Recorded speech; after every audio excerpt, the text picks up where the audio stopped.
몇 년 전 한 사무라이를 만났습니다. 처음에는 그가 얼마나 큰 칼을 쥐고 있을지 궁금했죠. 하지만 과연 그 칼의 크기만으로 그자의 진짜 실력을 알아볼 수 있을까요? 그 사무라이 이름은 바로 토요타 86입니다.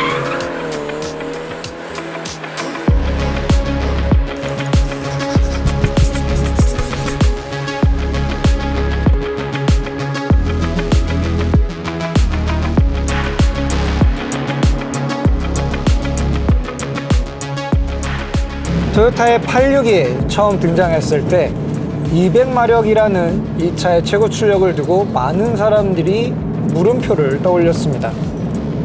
그리고 저도 그 많은 사람 중에 하나였죠. 굉장히 오랫동안 공백이었던 그 스포츠카 라인업을 토요타가 새롭게 들고 들어왔는데 고작 2.0 NA 엔진의 200마력 남짓한 최고 출력. 굉장히 당황스러운 수치이기도 했었습니다. 그 정도의 출력은 이미 20년 전에 데뷔했던 혼다 S2000이 동일한 배기량으로 냈던 250마력이라는 출력보다도 훨씬 낮은 수치였고요. 우리나라에서 만날 수 있는 현대 아반떼 스포츠 1.6 터보가 내는 출력보다도 낮은 출력이었으니까요. 그래서 86이 등장한 이후에도 매년 연식 개선이 있을 때마다 고성능 버전이 나올 것이다, 터보 버전이 나올 것이다 등등 출력의 갈증에 대한 어떤 루머들이 끊이질 않았습니다.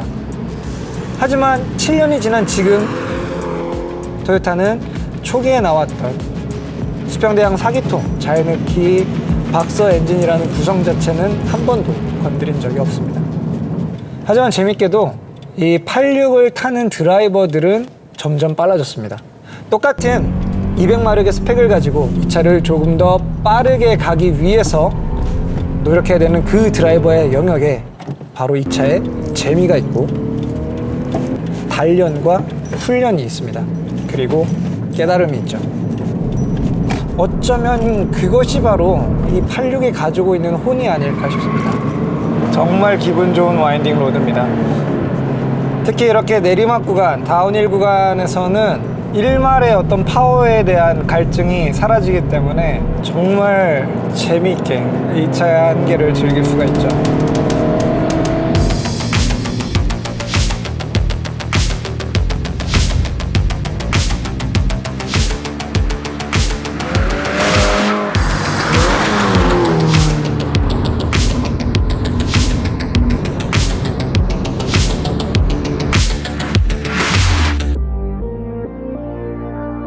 토요타 브랜드의 스포츠카 계보는 크게 두 줄기로 나뉩니다. 한쪽은 터보 엔진, 높은 출력, 엄청난 토크, 그리고 굉장히 커다란 셰시, 하이 스펙으로 대표되는 수프라의 계보입니다. 수프라는 마지막 세대가 일부 튜너들의 손을 빌어서 손쉽게 1000마력을 넘기는 출력을 발휘할 정도로 모든 부품들의 어떤 내구도라든지 이런 것들이 하이스펙으로 설계된 차량이었죠.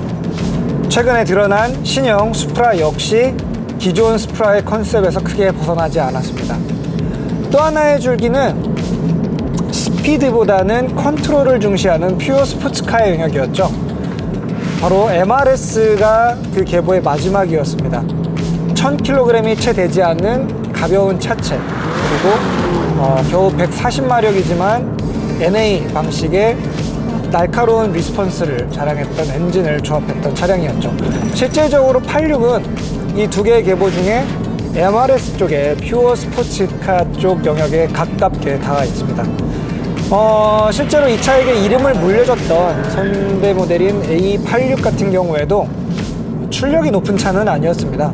굉장히 가벼운 차체와 날카로운 컨트롤, 차를 다룰 수 있는 드라이버에게 어떤 여지를 많이 열어주는 그런 자동차로서의 매력이 더 큰 모델이었었죠. 그래서 토요타는 이 86에도 터보 엔진을 굳이 넣지 않고 출력의 욕심도 과하게 부리지 않은 2.0 NA 7400rpm 정도 돌아가는 박서 엔진을 스바루로부터 가져왔습니다. 박서 엔진이라는 데 사실 방점이 있는 거죠. 이 차는 무게중심이 낮고 전체적인 무게도 가볍기 때문에 정말 날카롭게 앞쪽 머리를 컨트롤할 수 있는 그런 능력을 가지고 있어요.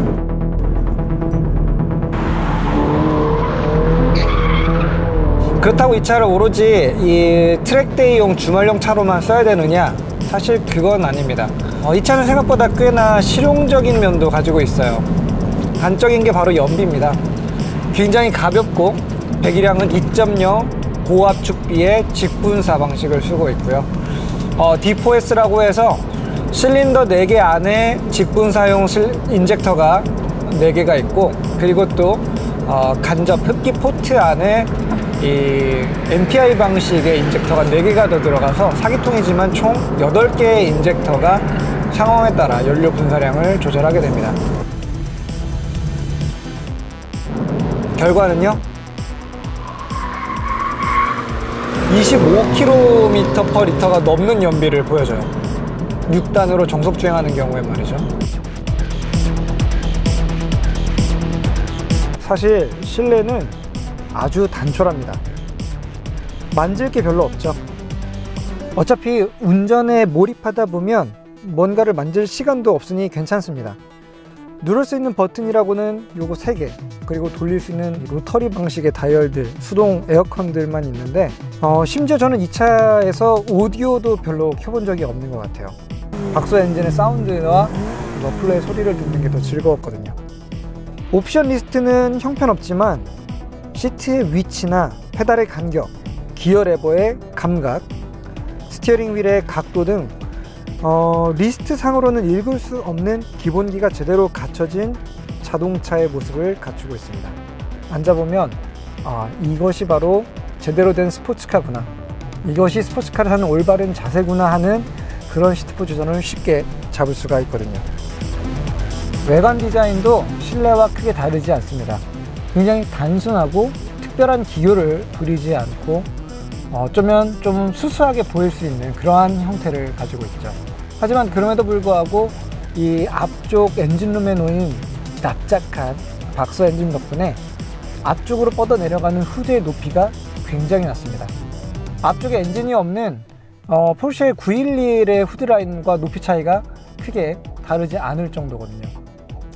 그리고 양쪽 앞바퀴 위쪽으로 볼록하게 올라와 있는 이 펜더 라인은 디자인적인 요소라기보다는 오히려 운전석에서 앞쪽을 바라봤을 때 차의 좌우 폭을 가늠할 수 있게 해주는 일종의 잣대 같은 역할을 해줍니다. 굉장히 좁은 산길에서 콘크리트 벽에 바짝 붙여서 코너링을 해야 될 때 86이 어디만큼 지나가고 있는지 그 궤적을 아주 쉽게 파악할 수 있게 해주는 그러한 디자인적인 요소죠. 뒤쪽 부분은 그래도 스포츠카임을 드러내기 위해서 양쪽으로 머플러를 듀얼 타입으로 마련을 해줬습니다. 어떻게 보면 그냥 일반 승용차가 지나간 것과 같은 존재감이면서 뭔가 범상치 않은 존재이구나 라는 것을 느끼게 해주는 어떤 그런 양면성이 돋보이는 디자인이라고 할 수 있습니다.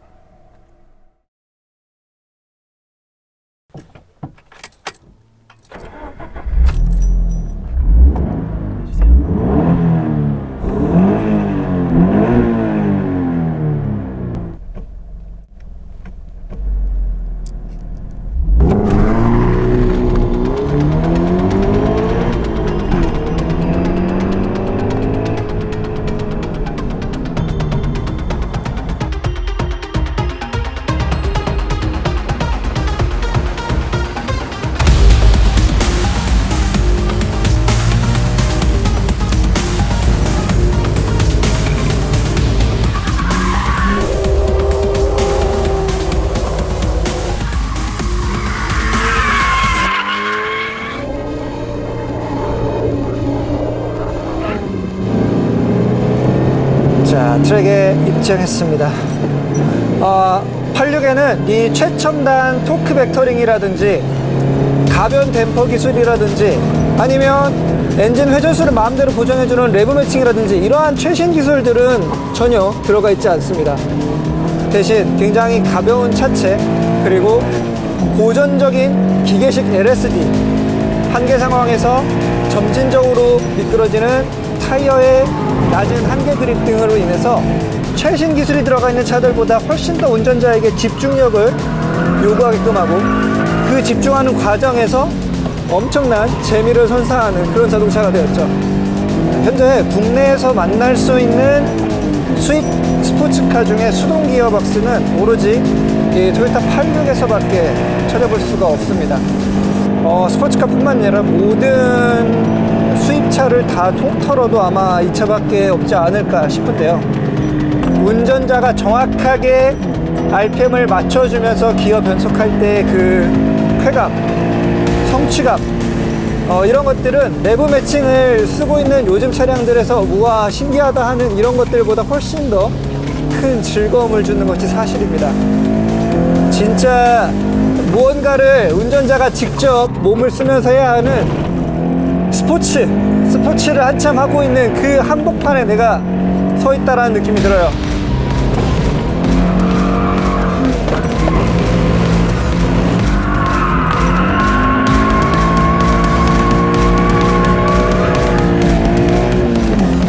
타이어를 아껴 써야 되는데 정말 창피한 이야기지만 저는 이 차를 구입하고 나서 꽤 오랜 기간 동안 이 차의 전륜 서스펜션이 W15인 줄 알았어요. 그만큼 앞쪽에서 전달되는 이 노면의 피드백도 좋았고, 코너를 들어갔을 때 사이드 월 쪽으로 접지력이 넘어가는 그 느낌이 맥퍼슨 타입이라고는 느껴지지 않을 정도로 상쾌했기 때문에 정말로 W15인 줄 알고 착각하고 있었습니다. 나중에 앞바퀴를 떼어내고 휠하우스 안쪽에 스틸트롯 방식의 링크가 있는 걸 본 순간 진짜 한 대 뒤를 딱 얻어맞은 듯한 그런 느낌이었죠.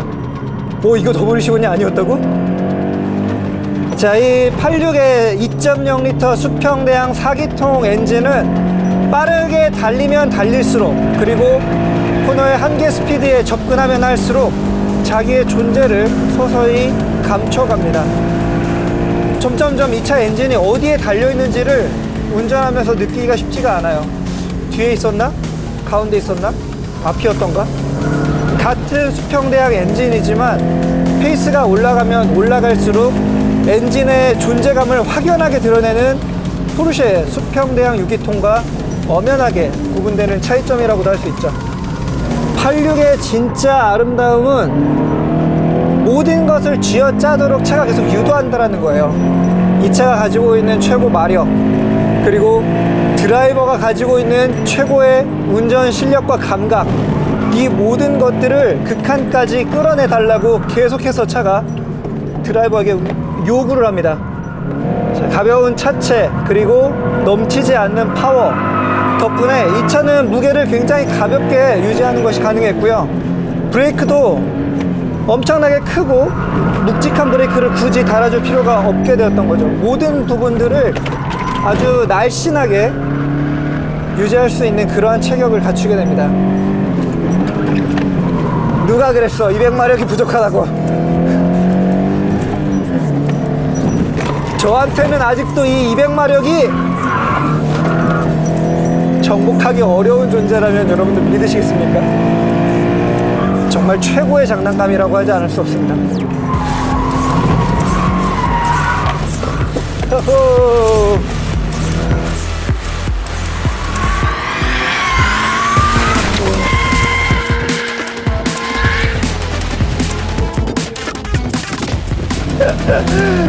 완전 재밌어.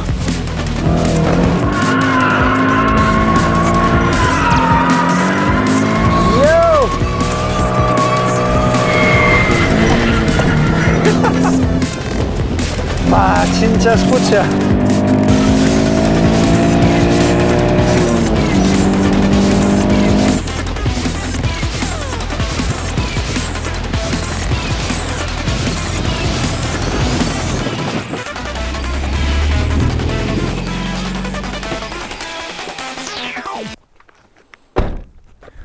과연 우리에겐 얼마나 많은 힘이 필요한 걸까요?